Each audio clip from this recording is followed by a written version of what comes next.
क्योंकि यूरोप के विकसित देश फिनलैंड ने पाकिस्तान, अफगानिस्तान और म्यांमार में अपने दूतावास सीधे सीधे बंद करने का ऐलान कर दिया है। लेकिन असली झटका क्या है? फिनलैंड ने यह कहा, पाकिस्तान का कोई भी कॉमर्शियल पोटेंशियल नहीं है। यानी साफ शब्दों में पाकिस्तान अब फिनलैंड के लिए वेस्ट ऑफ टाइम पे बैठे हैं, जिनके पास इतनी अथॉरिटी है कि वो कर सकते हैं कंट्रोल, तो उन्हें करना चाहिए। है ना कि दूसरे ममालिक में जाएं तो वो तो पाकिस्तान को इज्जत की नज़र से ही नहीं देखते। ये तो भिखारी हैं, हमारे मुल्क को बदनाम कर रहे हैं, गंदा कर रहे हैं। इतनी हमारी मुल्क की बेइज्जती है। भी रुक जाएं, वो पीछे पीछे बंदे आ जाते हैं। इवन के सब्जी मंडी में चले जाएं, आप गल्ला मंडी में चले जाएं।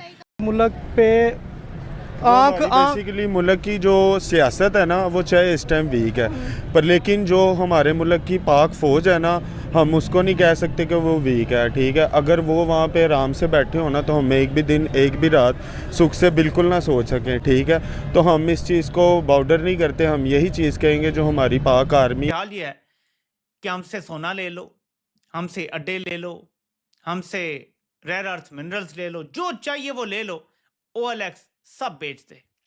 लेकिन मसला ये है कि जब आप सब बेचने पे लगा देंगे, सब बाहर चला जाएगा। पाकिस्तान में ना इंडस्ट्री लगेगी, ना रिफाइनिंग के प्लांट्स लगेंगे।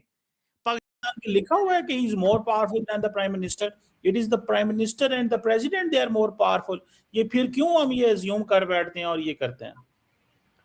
सीमा साहब, क्या आप ऑनेस्टली ये समझते हैं कि पाकिस्तान में आर्मी चीफ जो है कम से कम इस वक्त जो है वो प्रेसिडेंट और प्राइम मिनिस्टर से ज्यादा पावरफुल नहीं? पैसा कमाना चाहते हैं, हालांकि वो सब कुछ फेक होता है। इसीलिए तो ज़्यादा लोग आगे चले गए हमारी, क्योंकि हमारी जो यंग जनरेशन है वही कुछ करती। आपसे सल्लम ने भी कहा है कि ज़रूरतमंद को देना चाहिए, लेकिन हमारी आवाम का क्या कर सकते हैं? मुल्क में इतने वसाइल ही नहीं है कि लोग कमा सकें, तो हुकूमत को चाहिए कि वो ज़्यादा से ज़्यादा।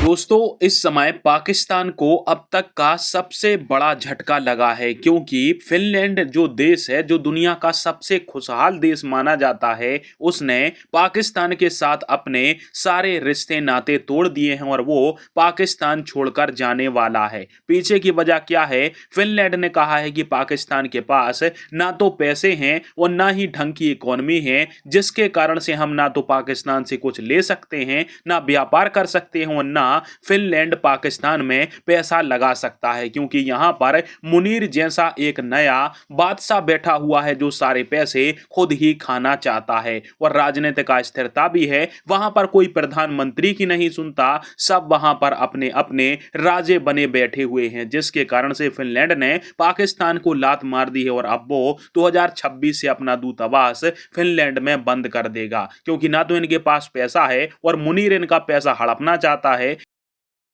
दरअसल फिनलैंड के विदेश मंत्री एलिना ने साफ कहा कि हमें अपने रिसोर्स वहां लगाने हैं जहां लाभ है, और पाकिस्तान जैसे देश फिनलैंड की विदेश नीति, सुरक्षा नीति और आर्थिक नीति में जरा सा भी महत्व नहीं रखते हैं। यह सिर्फ एक कूटनीतिक फैसला नहीं, बल्कि एक चेतावनी है उस देश के लिए जिसकी अर्थव्यवस्था IMF के सहारे चल रही और मैन्युफैक्चरिंग से लेकर एक्सपोर्ट तक सभी सेक्टर ढह चुके हैं। और फिनलैंड को यह भी पता है कि आतंकी पाकिस्तान में पाले जाते हैं। अब फिनलैंड अपनी कूटनीतिक मौजूदगी इसलिए बदल रहा क्योंकि यह फैसला स्ट्रेटेजिक रिव्यू का हिस्सा है। फिनलैंड कहता हमें उन देशों में मजबूत स्थिति बनानी है जहां आर्थिक फायदा हो, जहां निवेश की गुंजाइश हो, जहां व्यापारिक भविष्य हो और जहां राजनीतिक स्थिरता हो। और साफ तौर पर पाकिस्तान इस लिस्ट में कहीं फिट नहीं बैठता। सिर्फ इस साल फिनलैंड ने अमेरिका में अपना कॉन्सुलेट जनरल खोला है। क्यों? पैसा कमाना चाहते हैं, हालांकि वो सब कुछ फेक होता है। इसीलिए तो ज़्यादा लोग आगे चले गए हमारी, क्योंकि हमारी जो यंग जनरेशन है वही कुछ करती। आपसे सल्लम ने भी कहा है कि ज़रूरतमंद को देना चाहिए, लेकिन हमारी आवाम का क्या कर सकते हैं? मुल्क में इतने वसाइल ही नहीं है कि लोग कमा सकें, तो हुकूमत को चाहिए कि वो ज़्यादा से ज़्यादा नौजवानों को रिसोर्सेज दें, ताकि उनको चाहिए आजकल जो स्टूडेंट्स हैं वो ऑनलाइन जॉब्स करना चाहते हैं, तो गवर्नमेंट को चाहिए कि ऑनलाइन जॉब्स लेके आएँ नौजवानों के लिए, ताकि वो किसी के आगे हाथ ना फैलाएं। बाहर के मुल्कों में भी लोग अब जाके मेहनत करने के बजाय वहाँ पे भी जाके बेकारी बन रहे हैं। और सऊदी अरब में तो ये भी रिपोर्ट आई थी कि वहाँ पे भी बहुत से बेकारी वहाँ पे पकड़े गए हैं। पाकिस्तान, हाँ बिल्कुल इसी तरह है, लेकिन ये गलत है। लेकिन हुकूमत कर सकती है, हुकूमत इन्हें कंट्रोल करे। दूसरे मुल्कों में नहीं देखा आपने कि हुकूमत किस तरह कंट्रोल करिए? हमारे मुल्क से एक भिखारी नहीं संभाले जा रहे, तो फिर बाकी क्या संभालेंगे? हुकूमत अब किस किस को कंट्रोल करे ना, हमारे अपने दिमाग भी बंद है ना। अब यहाँ पर कोई पेन बेचने वाला आता है, उसने सिर्फ पेन दिखावे के लिए रखे होते हैं, मांग वो भीख रहा होता है। कहना है कि सिपारा कुछ नहीं मिलता तो अल्लाह के कलाम को बदनाम कर रहे हैं। अल्लाह का कलाम लेके जाते हैं, कहते हैं सिपारा ले लें। उन्होंने मकसद उनका भीख मांगना ही होता है। लेकिन अब हम क्या कह सकते हैं इस मामले में, कुछ नहीं कह जा सकते। मैं क्या कह सकती हूँ इस मामले में, मैं तो कुछ नहीं कह सकती। बहरहाल ये कोई अच्छी बात नहीं कि हमारे मुल्क का नाम बदनाम हो रहा है इस तरह। तो खुद कर रहे हैं ना, क्यों भी भीख मांग रहे हैं? हाँ वही ना कि नहीं करना चाहिए इस तरह। बाहर के मुल्कों में भी जाते हैं तो पाकिस्तानी बदनाम होते हैं कि यहाँ के भीख मांगते हैं हमारे मुल्क के, तो अपने मुल्क को तो फिर उन्होंने बदनाम कर ही दिया है। की हुई। अब देखिए बाहर के डिग्नेटरीज जो हैं, आपने डेनमार्क की मिसाल दी, आई एम नॉट श्योर कि वहां पे आर्मी चीफ का टेन्योर कितना है, लेकिन क्या बाहर से आने वाली जो डिग्नेटरीज हैं वो आर्मी चीफ से मिलती हैं या फॉरेन मिनिस्टर से मिलती हैं या बाकी जो उनके इलेक्टेड ऑफिसर्स हैं? कितने, मुझे बताइए कितने मुल्कों में? देखें मेरी बात सुने, ये क्या फॉर्मूला है इस मुल्क में? अगर दुनिया से बाहर से लोग आ रहे हैं पाकिस्तान में, आके वो पाकिस्तान के आर्मी चीफ से मिल रहे हैं, तो डू यू थिंक कि ये डेमोक्रेटिक बैकस्लाइडिंग है या आपके मुल्क के अंदर सिविलियन सुप्रीमेसी नहीं है इसमें? ये क्या लॉजिक है जी? नहीं, ये क्या लॉजिक है? देखे ना, मेरी बात सुने चौर साहब, सवाल मैं जरा आपके सामने पेश करता हूं।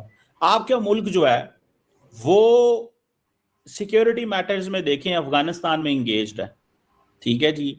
तो मतलब दुनिया जब आती है तो वो आपको सिक्योरिटी के लेंस से देखती है, तो जब सिक्योरिटी के लेंस से देखती है तो वो आपकी सिक्योरिटी लीडरशिप से भी मिलना चाहती है।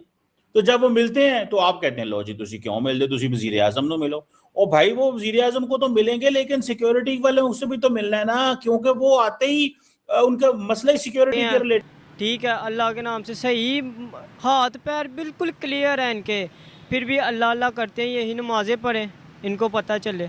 नमाज पढ़ते नहीं और अल्लाह अल्लाह बेफजूल ही अल्लाह का नाम लिए जाते हैं। अल्लाह के नाम से दे दो, ये दे दो, वो दे दो, ऐसे नहीं होना चाहिए, गलत बात है ये। वो मांगने चले जाते हैं। ये औरतें देख ले सही सलामत होती हैं, औरतें मांगती हैं, ये गलत है। क्यों? जो हर मर्द जो इधर से गुजरता है वो औरत को गंदी नज़र से भी देखता है, वो मांगती हैं। और मर्द जो होते हैं, ख़ास तौर पे मर्द, वो उनको ज़्यादा पैसे दे देते हैं, औरत समझ के दे देते हैं। वे आधी रात को, एक रात 1 बजे 2 बजे चले जाएं, औरतें सड़कों पे मांगती फिरती हैं। कहीं भी मांगते हैं, मर्द औरतें ये दोनों मांगती हैं। ये भी मांगते हैं। रात 2 बजे चले जाएं, बाहर चले जाएं, ये मांगते। कभी किसी शो पे खड़े हो जाएं, कभी किसी शो पकड़े जा रहे हैं। आपको पता है वर्ल्ड मीडिया हमें पाकिस्तान नहीं बोलता, भिकारिस्तान बोलता है, क्या कहेंगे? ये तो देखिए, हमें अपना इमेज खुद बनाना है। इसमें हमें सबसे पहले हमें अपने ज़मीर को देखना चाहिए, अल्लाह ताला का डर और खौफ होना चाहिए, और रिज़्क़े हलाल कमाना चाहिए। रिज़्क़े हलाल अगर 500,000 भी कमाते हैं ना तो उसमें बरकत है। कि अब उनको आदत पड़ गई हुई है सुस्ती की, और ना वो कमाना चाहते हैं, वो कहते हैं बस हम मांगे मांगे मांगे। मुझे तो लगता है आने वाले